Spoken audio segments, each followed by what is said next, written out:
Today on NerdOut, pointer addresses.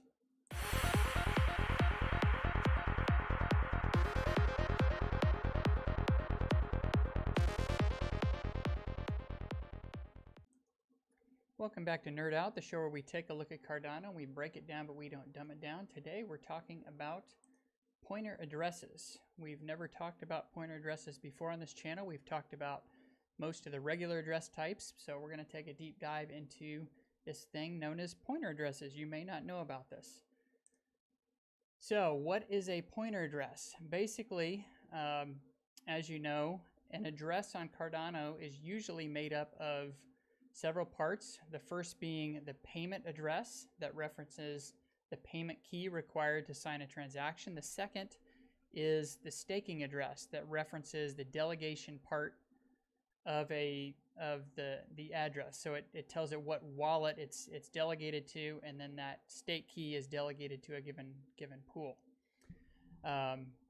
So instead of having this delegation part, a pointer address has a pointer to a location on the chain where that stake key was first registered.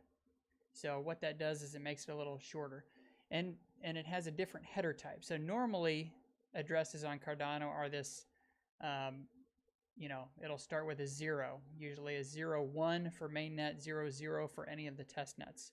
And that means it's made up of a key and a key for both the payment and the delegation.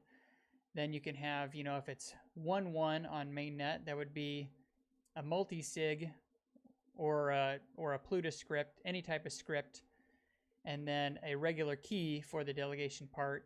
And then you could also have a combination of key script, script, and then there's these two, 40, 41, and 45 in hex.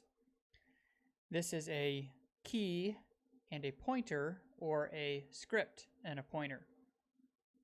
And these are the two we're going to be talking about today. Then these others, they're enterprise addresses where it's there is no delegation part, and it's an undelegated address, kind of a private thing, and it can be a multi-sig down here, or a Plutus script, or it can be just a key, like 6-1 would be an enterprise address. Anyway, we're talking about 41 and 45 here. So let's break it down a little bit. So let's take a look at a 41. That would be one that is using a regular key for the payment address part. So this address here references a particular payment key. When it's hashed, it comes out to this. And the second part of this, instead of being big and long, it's shorter. And that's because a pointer address only needs to reference 3 numbers. It references a slot on the chain where a block was made. It references a transaction index within that block. So, 0, 1, 2, 3, whatever number of transaction within the block it was. And then it also references a certificate index of that stake key registration certificate. So there could be multiple stake keys registered within the same block, and then it's the index of that as well. And so that this thing here can tell us exactly where on chain this particular, or what stake address we're referencing. So it kind of has to do a lookup here to find out what the actual address is for the staking part of this. And so let's take a look at one of these. This is one I found on mainnet. Just so you know, on mainnet, these are very, very, very rare. There are only 11 of them registered on chain, on the entire blockchain, and I only found 3 of them that are actually legitimate, valid pointer addresses. So it's extremely rare. But as you can see here, we've got, an example that are both staked to the same wallet, the same staking key. And so if you look at this,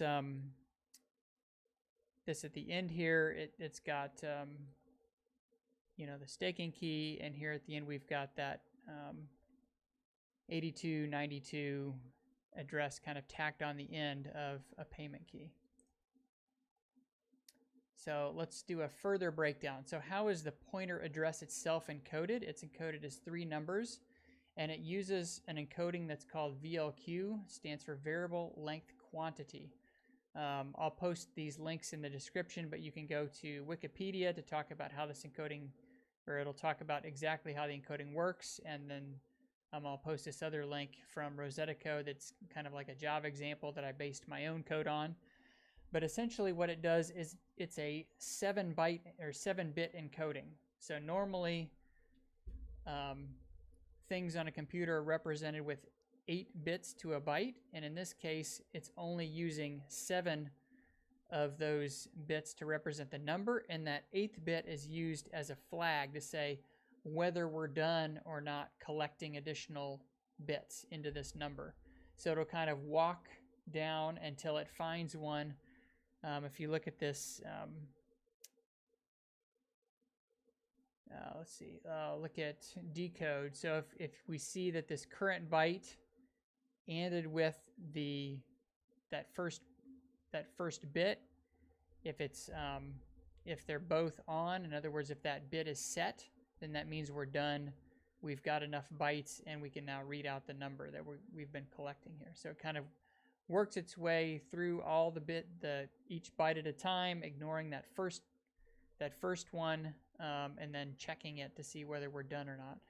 And so if we take this particular example that we used in the previous screen, this 8292 one, we can decode the slot, and the slot was equal to this 4.49 million whatever. The transaction index inside the block, it was the 11th transaction inside, or sorry, the 12th transaction because we're 0 indexed.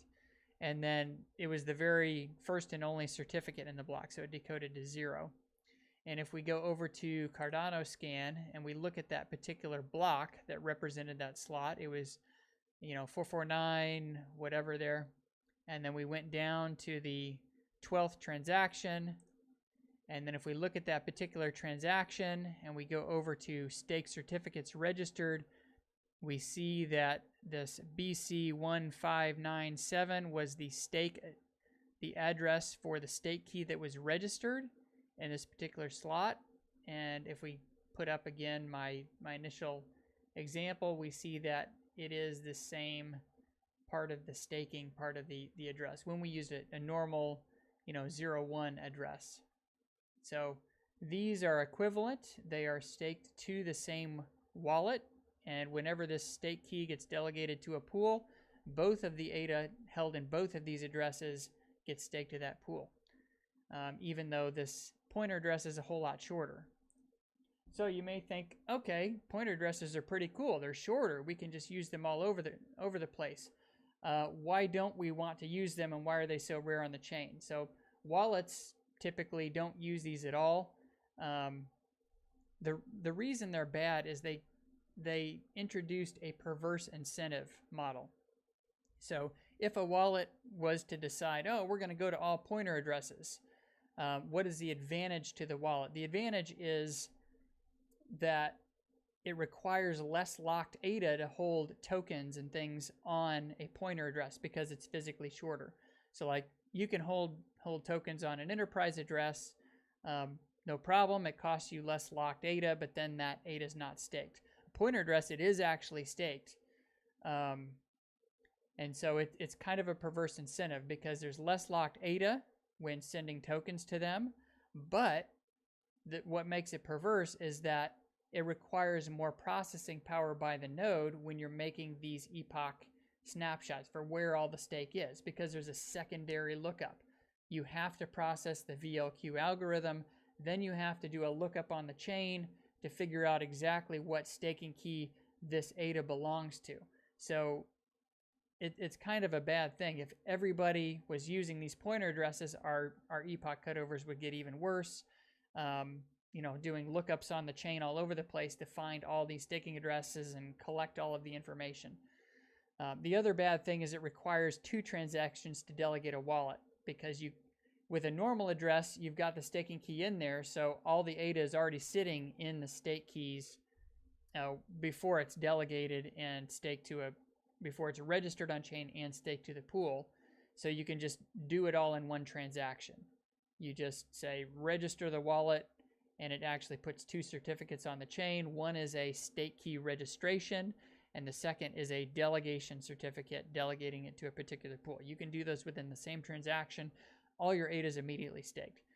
With the pointer address, you have to do those things. You can stake it and delegate it. Then you've got to wait till it lands on the chain before you make a pointer address to it, and then you have to move all of your ADA into these pointer addresses. So it requires 2 transactions minimum, if not more, if you want to spread it out among multiple pointer addresses. So that's kind of why they're bad, is you're making something cheaper that's requiring the node to do more processing. So that's why I say it's a bit perverse. So what are we going to do about this? So I've created a Cardano problem statement. And this is, it hasn't been fully approved yet, but there's a new SIP process that's going through the SIP process as is. So the new system will start with Cardano problem statements. And then once you've fully defined the problem and everybody's had a chance to discuss it, then you can define the actual SIP that will implement the change. And then you can look back at the problem statement and make sure that the SIP addresses all of the problems that were in the problem statement. So I've created a Cardano problem statement for this one. It's eventually, hopefully, going to go into SIP 78. You can look at it out here if you want to, and there will be a little more detail about what I've talked about here. Again, it's not a big problem now, but it's something we should probably address, just because A, it's not being used, 11 total on the chain. And if some wallet would decide to start using this as like, oh, this is your NFT wallet, it takes less locked data, you know, and there's advantages here, and then it just bogs the whole system down because there's extra processing on these particular addresses. So we want to kind of avoid that, future-proof everything, and just keep using the regular staking addresses, receiving addresses we're using today. So that's all I've got, and with that, nerd out.